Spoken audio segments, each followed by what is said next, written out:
गुरु पूर्णिमा के पावन अवसर पर नगर के विभिन्न शिक्षण संस्थानों के संचालकों एवं शिक्षकों ने भारतीय संस्कृति में गुरु के महत्व, नैतिक शिक्षा तथा संस्कारों पर अपने विचार व्यक्त किए। सभी ने विद्यार्थियों से गुरुजनों के प्रति सम्मान, अनुशासन, परिश्रम और जीवन में श्रेष्ठ मूल्यों को अपनाने का आह्वान किया। गोल्डन करी पब्लिक स्कूल के संचालक देवेंद्र अजमेरा ने कहा कि गुरु केवल शिक्षा देने वाला नहीं बल्कि जीवन को सही दिशा दिखाने वाला मार्गदर्शक होता है। गुरु के ज्ञान और संस्कार की विद्यार्थियों के उज्जवल भविष्य की नींव रखते हैं। ज्ञानशील विद्या मंदिर के संचालक सुनील खामरा ने कहा कि गुरु पूर्णिमा भारतीय संस्कृति की अमूल्य परंपरा है। गुरु के प्रति श्रद्धा, सम्मान और समर्पण की सच्ची शिक्षा का आधार है तथा प्रत्येक विद्यार्थी को अपने गुरु के आदर्शों का अनुसरण करना चाहिए। गायत्री विद्या मंदिर के संचालक विजय पटेल ने अपने संबोधन में कहा कि शिक्षा का उद्देश्य केवल परीक्षा में सफलता प्राप्त करना नहीं बल्कि अच्छे संस्कार, नैतिकता और राष्ट्र प्रेम की भावना विकसित करना भी है। गुरु विद्यार्थियों के व्यक्तित्व निर्माण में सबसे महत्वपूर्ण भूमिका निभाते हैं। ताप्ती हायर सेकेंडरी स्कूल के संचालक संजय मगर्धे ने कहा कि गुरु का स्थान जीवन में सर्वोच्च होता है। गुरु अपने ज्ञान, अनुभव और प्रेरणा से विद्यार्थियों को सफलता के मार्ग पर आगे बढ़ने की शक्ति प्रदान करते हैं। इंडियन पब्लिक स्कूल के संचालक कपिल पाठक ने कहा कि गुरु पूर्णिमा हमें अपने शिक्षकों के प्रति कृतज्ञता व्यक्त करने का अवसर देती है। विद्यार्थियों को गुरु के बताए मार्ग पर चलकर अपने परिवार, समाज और राष्ट्र का नाम रोशन करना चाहिए। कार्यक्रम के दौरान सभी शिक्षकों ने विद्यार्थियों को जीवन में अनुशासन, संस्कार, ईमानदारी और सतत अध्ययन का संकल्प दिलाया तथा गुरु शिष्य परंपरा को भारतीय संस्कृति की अमूल्य धरोहर बताते हुए इसके संरक्षण और संवर्धन का संदेश दिया। सर्वप्रथम गुरु पूर्णिमा के पावन दिवस पर मेरी ओर से सभी को हार्दिक हार्दिक बधाई एवं शुभकामनाएं। मेरे गुरु जिन्होंने मुझे पढ़ाया, लिखाया और एक आज यहाँ पर मैं एक स्कूल का संचालन कर रहा हूँ, यहाँ तक जो मुझे ज्ञान दिया उनका भी मैं बहुत बहुत धन्यवाद एवं आभार प्रकट करता हूँ एवं उनको नमन करता हूँ। साथ ही सर्वप्रथम पहला गुरु होता है माता और पिता, उसके बाद फिर उसका द्वितीय गुरु होता है शिक्षक, उसका टीचर, जो उसको ज्ञान एवं उसको आगे बढ़ाने में सहयोग करता है। और सही शिक्षक वही है वो जो अपने बच्चों को वो ज्ञान दे जिससे कि बच्चा जीवन में पढ़ाई के साथ साथ संस्कारवान बने और आगे बढ़े। जो हमारे टीचर थे जिन्होंने आज जो भी हमको उस समय ज्ञान दिया, वो आज हम उस ज्ञान को आगे बढ़ाते हुए अपने बच्चों को संस्कारवान बना रहे हैं।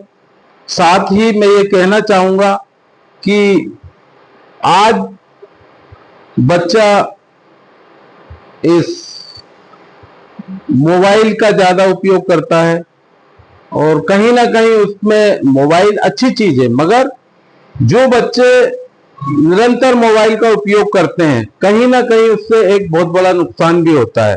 मोबाइल एक ऐसी चीज है जिसमें सारी दुनिया का ज्ञान है, सारी अच्छी चीजें भी हैं, कुछ उसमें कुछ चीजें ऐसी हैं जो कि बच्चों के लिए हानिकारक भी हैं। तो मैं यही कहना चाहूंगा कि गुरु तो अपनी पूरी ताकत लगाता है कि हमारा पढ़ाया हुआ बच्चा संस्कारवान बने और आगे बढ़े और देश की सेवा करे। ऐसा हमारे स्कूल में जब स्टाफ के साथ हमारी मीटिंग होती है तो लगभग यही बात होती है कि हम हर बच्चे को ज्ञानवान, संस्कारवान बनाए। धन्यवाद। आपने सही कहा कि इस तरह का एक नैरेटिव समाज में बना रहे हैं कि विद्यालय में लूटपाट होती है, लेकिन वास्तविकता धरातल पे अगर देखें तो ऐसा नहीं है। कारण मैं आपको बताता हूँ कि किसी एक पेरेंट्स की शिकायत पर या किसी एक स्कूल में किसी घटना को लेकर आप सारे स्कूलों पे आप माइंडसेट नहीं कर सकते। आज वर्तमान में मंडीदीप में लगभग 80-90 स्कूल हैं और सारे स्कूलों में स्थिति ऐसी है कि कई बार टीचर्स की सैलरी देना भी मुश्किल हो जाता है। और वर्तमान में अगर आप देखें तो सभी स्कूल इस बात का प्रयास करते हैं कि कम फीस में और अच्छे माहौल में बच्चों को बेहतर ढंग से शिक्षा दी जाए। हम खुद स्कूल संचालक के तौर पे जानते हैं कि हमारे जो पेरेंट्स हैं वो सारी चीज़ों को अच्छे से जानते हैं और उनके साथ व्यवहार भी। आज कई चीज़ों को नैरेटिव बनाया जाता है, सपोज करो ड्रेस को लेके। मैं एक छोटा सा एग्जांपल देता हूँ कि आज नॉर्मल मार्केट में यूनिफॉर्म या ड्रेस की सिलाई 700 से 800 रुपए है और वही यूनिफॉर्म कपड़े के साथ 700 से 800 रुपए में बच्चों को मिल जाती है। तो आप इसको लूटमार कैसे कहेंगे? सेकेंडरी बात है, अगर बुक्स की बात है तो बुक्स में भी वो सारी चीजें जो गवर्नमेंट द्वारा अप्रूव है वो उन्हीं बुक्स को चलाया जाता है। अब कई बार चीजें ये हो जाती है कि विद्यालय बेहतर शिक्षा प्रदान करने के लिए बुक्स में कुछ अपनी तरफ से बेहतर जोड़ने की कोशिश करता है। उसका कुल मिला के ये होता है संदेश कि बच्चों को बेहतर शिक्षा जाए, ना कि कोई लूटमार की जाए। धन्यवाद। सर्वप्रथम तो गुरु पूर्णिमा के इस पावन अवसर पर सभी देशवासियों सहित छात्र छात्राओं को हार्दिक हार्दिक बधाई, शुभकामनाएं।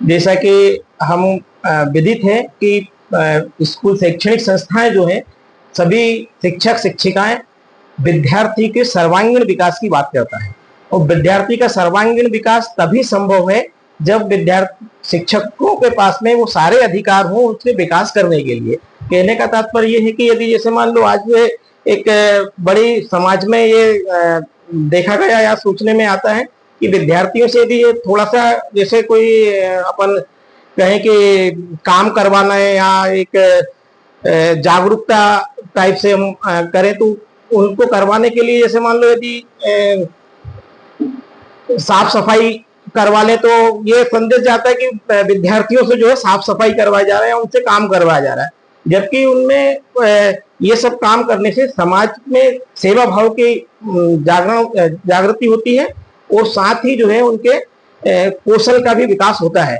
तो शिक्षक शिक्षिकाओं को कम से कम ये पालकगण भी जो है थोड़ा सा सहयोग करें और अपने बच्चों का सर्वांगीण विकास को लेके जिस तरह से वो जितनी चिंता करते हैं उससे मैं समझता हूँ 10 गुना ज्यादा चिंता और फिक्र जो है शिक्षक शिक्षाएं करते हैं। गुरु पूर्णिमा के इस पावन अवसर पर मैं अपने गुरुओं को सत सत नमन करता हूं। और आज के परिप्रेक्ष्य में ये देखा गया है कि बच्चों को हम अच्छी शिक्षा, अच्छे संस्कार सब देने का प्रयास करते हैं, लेकिन कई बार ये होता है कि पहले की परंपरा में पेरेंट्स या पालक आते थे तो अपने शिक्षक से कहते थे कि ये बच्चे आपके हवाले हैं, आप जैसे चाहे उनको संस्कार दें, लेकिन इन्हें संस्कार मिलना चाहिए।